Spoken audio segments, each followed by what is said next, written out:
اور ابھی آپ کو خبر دیں، اسرائیلی فورسز نے بیت المقدس میں فلسطینیوں کو مسلسل دوسری رات بھی تشدد کا نشانہ بنایا۔ اسرائیلی فوج نے رمضان کے 27ویں شب میں بھی مقبوضہ بیت المقدس میں عبادت کرتے نمازیوں پر حملہ کر دیا۔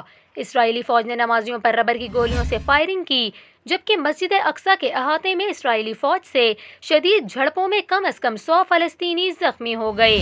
آپ کو بتائیں، شدید ہنگامہ آرائی کے دوران فلسطینی نوجوانوں نے پتھراؤ کیا اور اسرائیلی فورسز کی جانب سے کھڑی کی گئی رکاوٹیں گراتے ہوئے آگے بڑھے، جس کے نتیجے میں اسرائیلی فورسز نے فلسطینیوں پر بدترین تشدد کیا اور انہیں پسپا کرنے کے لیے واٹر کینن کا استعمال کیا۔ آپ کو بتائیں، اس سے قبل جمعے کو بھی 300 فلسطینیوں کو زخمی کیا گیا تھا۔ اسرائیلی جارحیت کے خلاف غزہ میں احتجاج کیا گیا، ٹائر جلا کر سڑکیں بلاک کر دی گئیں۔ دوسری جانب فلسطین کی درخواست پر عرب لیگ کا ہنگامی اجلاس کل قاہرہ میں طلب کر لیا گیا۔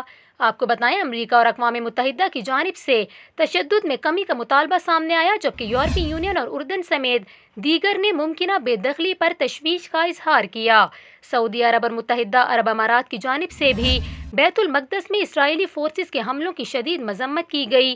دوسری جانب وزیر اعظم عمران خان، ترک صدر طیب اردوغان اور عیسائیوں کے مذہبی پیشوا پوپ فرانسس نے بھی مقبوضہ بیت المقدس میں حملے کی شدید مذمت کی۔